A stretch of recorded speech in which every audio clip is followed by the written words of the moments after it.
యోహాను సువార్త 15వ అధ్యాయము 2వ అధ్యాయము 4 నుండి 5వ వచనము.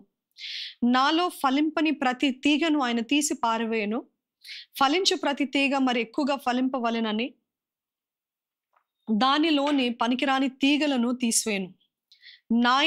నాయందు నిలిచియుండుడి, మీ యందు నేనును నిలిచియుందును. తీగ ద్రాక్ష వల్లిలో నిలిచి ఉంటేనే కానీ తనంతట తాను ఎలాగ ఫలింపదో అలాగే నాయందు నిలిచి ఉంటేనే కానీ మీరును ఫలింపరు. ద్రాక్షవల్లిని నేను, తీగలు మీరు. ఎవడు నాయందు నిలిచి ఉండునో నేను ఎవని యందు నిలిచి ఉందునో వాడు బహుగా ఫలించును. నమ్మిన వారు ఉన్నట్లయితే ఆమేన్ అని చెప్పండి. ఎందుకంటే ఆయన అంటున్నాడు, నాకు వేరుగా ఉండి మీరేమీ చేయలేరు. If you have to bear fruit, you have to abide with God. ఆయనతో కలిసి కట్టుగా ఉండాలి. ఇదిగో ఆయన చెప్తున్నాడు, ఫలింపని ప్రతి తీగను ఆయన తీసి పడేస్తాడంట. ఈరోజు అవకాశం ఇస్తున్నాడు, సమయం ఇస్తున్నాడు, తరుణాలు ఇస్తున్నాడు, తలాంతులు ఇచ్చాడు, ఇవన్నీ చేస్తాడు దేవుడు. దేవుడు అంటున్నాడు, మీరు ఫలించకపోతే తీసి పక్కన పెట్టేస్తా అంటే నరకం కాదు అక్కడ. Maybe not hell. Is like, you won't be useful anymore, you won't be useful for my Kingdom anymore. ఇంకా నేను వాడుకోలేను. నీ సమయం ఇచ్చినప్పుడు నువ్వు సద్వినియోగపరచుకోలేదు కదా, నీకు సమయం ఇచ్చినప్పుడు నువ్వు నీ సాయశక్తుల ప్రయత్నించలేదు, చేయలేదు కాబట్టి I will put you aside. నేను పక్కన పెట్టేస్తా, నేను వేరొకరిని లేపుతా, వేరొకరిని చేయమంట అని అంటున్నాడండి దేవుడు. ఫలించు ప్రతి తీగని ఏం చేస్తాడంటే దేవుడు ఇంకెక్కువగా ఫలింపజేస్తాడండి. ఇదేం అన్యాయం అండి? అది న్యాయమే. ఎందుకంటే వారు కొంచెంలో నమ్మకం ఉన్నారు కాబట్టి దేవుడు అత్యధికమైన వాటిపైన యజమానులుగా, అధిపతులుగా నియమిస్తున్నాడు. ఫలించే తీగనంట మరి ఎక్కువగా ఫలింపజేస్తాడంట. పనికి రాని తీగల్ని ఆయన తీసివేస్తాడంట. ఆయన ఏమంటున్నాడంటే, నా యందు నిలిచి ఉండుండి, మీ యందు నేనును నిలిచి ఉందును. తీగె ద్రాక్షవల్లిలో నిలిచి ఉంటే తప్ప దానంతట అది ఫలింపదు. మీరు నాకు వేరై ఉండి ఫలింపరు. ఈరోజు యేసు ప్రభు చెప్తున్న మాట ఇదే. ఆ రోజు అంజూరపు చెట్టును ఎందుకు శపించాడు, ఆ రోజు అంజూరపు చెట్టును ఎందుకు కర్స్ చేస్తాడు, ఇంకా నీ దగ్గర నుండి ఎటువంటి ఫలము రాకుండాను గాక అన్నాడు. అంతే, అప్పటికప్పుడు అది క్షీణించిపోయింది, ఎండిపోయింది. అదే రీతిగా మన జీవితాల్లో కూడా we have this question, why am I dried up? నా జీవితం ఎందుకు ఇలాగా నాశనం అవుతుంది, ఎందుకు ఎండిపోతున్నాను? ఎందుకు ఎండిపోతున్నారంటే, ఆ రోజు ఫలింపని ఆ అంజూరపు చెట్టు అప్పటికప్పుడే ఎండిపోయింది. అప్పటికప్పుడే యేసుప్రభు శపించినప్పుడు ఎండిపోయింది. కానీ మనం అందరం చెట్లు కాదు కదా, వీఆర్ హ్యూమన్ బీయింగ్స్. ఆయన స్వరూపంలో చేయబడిన వారు. మనం ఎలా ఎండిపోతాం తెలుసా? You want to know how we dry up? Do you want to know how we dry up? ఎలాగ ఎండిపోతాం, ఎలాగ మన జీవితము క్షీణించిపోతూ ఉంటుంది, డిటీరియోరేట్ అయిపోతూ ఉంటుంది, అడగంటిపోతూ ఉంటామంటే ఎలాగ ప్రారంభించదంటే, మొదటిగా మన హృదయంలో. ఎట్లా హృదయంలో అంటే, మెల్లమెల్లగా ప్రార్థన చేయడము ఆపేస్తాం. ప్రార్థన పైన ఇంట్రెస్ట్ ఉండదు. వాక్యము చదవాలనే ఇంట్రెస్ట్ పోతుంది. చదవడము, ధ్యానించడం అనే ఆ ఇంట్రెస్టే ఉండదు. చర్చ్కి వెళ్ళాలా? ఎందుకు వెళ్ళాలి? ఇక్కడ ఆరాధిస్తే దేవుడు కాదా? ఆలయంకి ఎందుకు వెళ్ళాలి? ఎందుకు చేయాలి? ఎందుకు పని చేయాలి? ఎందుకు పరిచర్య చేయాలి? అసలు ఇవన్నీ ఎందుకు? మనకి భక్తి ఎందుకు? మెల్లమెల్లగా మీకు మొదట్లో ఇక్కడ స్టార్ట్ అవుతుందండి, మన మనసులో స్టార్ట్ అవుతుంది. ఏం స్టార్ట్ అవుతుంది? Slowly, gradually going far from God. మెల్లమెల్లగా మనం అనుకునే లోపే మనం అప్పటికే దూరం అయిపోయాం. ప్రార్థన, వాక్యము, ఆలయం, ఈ మూడిటి నుండి మనం దూరం అయిపోతాము. దూరం అయిపోతున్నప్పుడు మన ఆత్మీయ జీవితము ఫ్రూట్లెస్, ఫలము లేని జీవితముగా, స్పిరిచువల్లీ డ్రైడ్ అప్, ఆత్మీయంగా ఎండిపోతాము. ఆ రీతి మనం ఆత్మీయంగా మెల్లమెల్లగా ఎండిపోతూ ఉంటాము కాబట్టి మనకు అప్పుడు కనపడదు.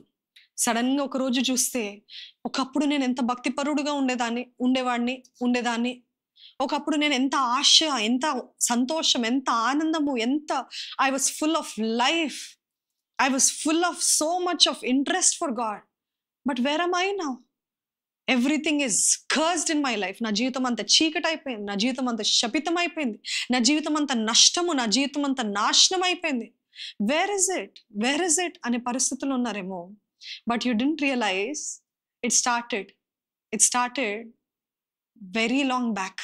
గ్రాడ్యువల్లీ మనం అంజురపు చెట్టు వలె వెంటనే మనకు కనపడదేమో కానీ మెల్లమెల్లగా మెల్లమెల్లగా you won't be useful to God. God will not give you any more opportunities. Or even if He gives, you will not be as effective. You won't be as relevant like before. You won't be as powerful as before. సంసోన్ని చూస్తాం కదా, దేవుడు ఇచ్చిన అవకాశాలు చేతులారా పాడు చేసుకున్నాడు. He didn't realize. మెల్లమెల్లగా మెల్లమెల్లగా మెల్లమెల్లగా దూరం అయ్యాడు. తన జీవితము నాశనం అయిపోయింది. అయ్యో ఎటువంటి స్థితికి వచ్చాను నేను, అయ్యో ఎటువంటి స్థితి, నేను అభిషక్తుడిని, అందరూ నన్ను చూసి గౌరవించేవారు, దేవుడు నన్ను ఒక న్యాయాధిపతిగా చేస్తాడు. కానీ what am I now? A blind man, a man in bondage. ఎవరో శత్రువుల చేతిలో నేను బానిసలాగా ఉన్నాను. ఈరోజు మనం కూడా చాలా మంది బానిసలాగా ఉన్నామండి.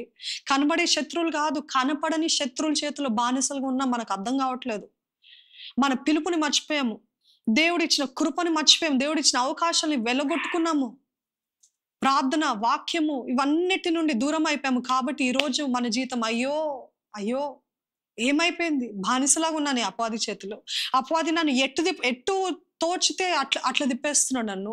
నాకు పిచ్చి పిచ్చి కళలు వస్తున్నాయి, పిచ్చి పిచ్చి రీతిగా నన్ను అపవాది పీడిస్తున్నాడు. నాకు నెమ్మది లేదు, నాకు ప్రశాంతత లేదు, నాకు సమాధానం లేదు, నాకు సంతోషం లేదనే పరిస్థితిలో ఉన్నారా? It is never to late. It is never to late. ఇంకా ఆలస్యం అయిపోయింది, ఇంకా అయిపోయింది నా జీవితం కాదండి. కృప అంటేనే దేవుడు ఇంకా సమయం ఇస్తున్నాడు. కృపాకాలం అంటే ఇంకా he's extending his time. He's giving you one more day, one more chance. ఈ మాటలు వింటున్న మీరు ఈరోజు మన హృదయం పగలాలండి. అవును, నా జీవితం అంతా స్పిరిచువల్గా డ్రై అయిపోయింది, ఆత్మీయంగా ఎండిపోయి ఉన్నాను, ఎండిపోయిన పరిస్థితిలో ఉన్నాను. I need revival. I need the fire of God. I need the touch of God. I need God's Spirit to work from inside out. నా లోపల నుండి బయటికి తన కార్యము, తన క్రియ జరిగించాలని ఆశ ఉందా? అడగండి దేవుణ్ణి, దేవా నేను తెలిసి నీకు దూరం అయ్యాను ప్రభా, నిర్లక్ష్యత చేత. ఏముందిలే అనుకున్నాను ప్రభా, కానీ ఈరోజు నన్ను అపవాది తన చేతిలో బానిసలాగా చేసుకున్నాడు ప్రభా. నాదంతా నిర్జీవం అయిపోయింది. Everything is lifeless lord. No joy, no peace. దేవా నీవే విడుదల దయచే ప్రభా. ప్రతి జీవితంలో దురాత్మలు ఏలుతున్న జీవితంలో విడుదల విడుదల విడుదల నామంలో ప్రకటిస్తున్నాను ప్రభా. అదే రీతి ఎవరైతే ఆత్మీయంగా ఎండిపోయిన పరిస్థితులు ఉన్నారో, క్షీణించిపోయిన, ఫ్రూట్లెస్, లైఫ్లెస్ ఉన్నారో వారందరికి ఇప్పుడే యేసు నామంలో జీవము కలుగును గాక అని వేడుకుంటున్నాను. పరిశుద్ధాత్మ ద్వారా జీవము కలుగును గాక అని వేడుకుంటున్నాను. Life in every dead spiritually dead ఉన్న వారి జీవితంలో మరొక్కసారి నీవే నూతన జీవము దయచేయ, పునరుత్థానపు శక్తిని దయచేయమని వేడుకుంటున్నానయ్యా. ఈరోజు మమ్మల్ని కూడా అడుగుతున్నావు, ఏది ఫలం ఏది? I can see only leaves. బయట ఒట్టి కనపడటానికి చూడటానికి మీరు బాగున్నారు, కానీ ఫలం ఏది అన్న పరిస్థితుల్లో మేము ఉన్నాము ప్రభా. మమ్మల్ని క్షమించే ప్రభా, దయతో మమ్మల్ని క్షమించయ్యా. మమ్మల్ని ఫలించేవారుగా చేయమని వేడుకుంటున్నానయ్యా. ఐక విచారాల నుండి విడిపించే ప్రభా. నేను ఏం తింటాను, ఏం త్రాగుతానా, ఎవరు ఏమనుకుంటారు, ఇవి కాదు ప్రభా. నేను దేవుని రాజ్యాన్ని కట్టాలని ఆసక్తి, ఆకలి మాకందరికి దయచేయమని వేడుకుంటున్నాను ప్రభా. ప్రతి ఒక్కరు ఆకలి పుట్టించు, నాలో పుట్టించు, మాలో పుట్టించు. సమయం అతి కొద్దిగా ఉందని, నీ రాకడ అతి సమీపంలో ఉందని తెలిసి జ్ఞానం కలిగిన వారుగా తండ్రి జీవించే కృపను దయచే ప్రభ. సిద్ధపడిన వారుగా ఉండటానికి అనేక మందిని సిద్ధపరిచేవారుగా, అనేక మంది ఆత్మల కోసము ప్రార్థించేవారుగా, భారం కలిగిన వారుగా, ప్రయాసపడేవారుగా నన్ను మమ్మల్ని చేయమని వేడుకుంటున్నాను ప్రభా. I cancel, I resist and I rebuke every demonic spirit that is trying to attack us, Lord Father. Attack their families, attack their minds, attack their bodies. ఎవరి దేహాలైతే, ఎవరి మనస్సులైతే, ఎవరి కుటుంబాలైతే అపవాది ముడుతున్నాడు, ఇప్పుడు యేసు నామములో ఆయన ఇచ్చిన అధికారము చొప్పున I resist in the name of Jesus. ఎదిరిస్తున్నాను నీ విడుదల, క్రీస్తు యేసు నామంలో విడుదల దయచేయమని వేడుకున్నాను. మా జీవితం మా అందరి జీవితము ఫలభరితంగా మార్చబడును గాక అని వేడుకున్నాను. Make our lives fruitful Lord, fruitful for you lord.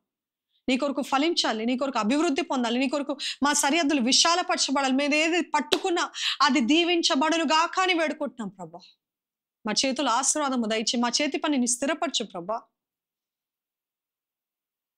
ఈరోజు ఈ అవకాశం ఇచ్చావు ప్రభా. రేపు ఎలా ఉంటుందో మాకు తెలియదు, కానీ ఇచ్చిన అవకాశాన్ని తండ్రి మరలా నువ్వు ఎవరెవరితో మాట్లాడవు వారి జీవితంలో నీ కార్యము జరిగించు, పరిశుద్ధాత్మ కార్యము జరిగించు పరిశుద్ధాత్మ దేవ. ఎటువంటి స్పిరిట్ ఆఫ్ లేజినెస్ మమ్మల్ని వేయటానికి వీల్లేదు ప్రభా. స్పిరిట్ ఆఫ్ ప్రొక్రాస్టినేషన్, సోమరితనం కానీ, వాయిదా వేయటం కానీ, లేకపోతే నిర్లక్ష్యంగా ఉండటం కానీ, నెగ్లిజెన్స్ కానీ మాలో ఉండటానికి వీల్లేదు యేసునామములో. నీ కొరకు వీరులుగా తండ్రి, బలవంతులుగా, గొప్పగా, గొప్ప వాటిని తలపట్టేవారుగా, గొప్ప వాటిని చేసేవారుగా మమ్మల్ని చేయమని వేడుకుంటున్నాను. మమ్మల్ని ప్రార్థనా పరులుగా చేయి. ఎవరైతే తన ప్రార్థన నుండి, వాక్యం నుండి, ఆలయం నుండి దూరం అయ్యారో ఇప్పుడే యేసు దగ్గరికి తిరిగి వచ్చును గాక అని వేడుకుంటున్నాను. Let them all come back to Jesus, to you Lord. నీ దగ్గరికి తిరిగి రావాలి ప్రభా. నీవే సాయం చేయి ప్రభా. ప్రతి ఒక్కరూ నీ దగ్గరికి రావాలయ్యా. మా అందరితో మాట్లాడిన దేవా, పరిశుద్ధాత్మ దేవ నీ ఆత్మకార్యాన్ని కొనసాగింపజేయ ప్రభా. పరిశుద్ధాత్మ దేవ ప్రతి ఒక్కరి జీవితంలో నీ కార్యము జరిగించు ప్రభా. ఇది విని వదిలివేసేవారుగా కాక నీ మాట మా చెవుల్లో మారం రోగుతూ ఉండాలి ప్రభా. Let it keep ringing in our mind, in our years లో.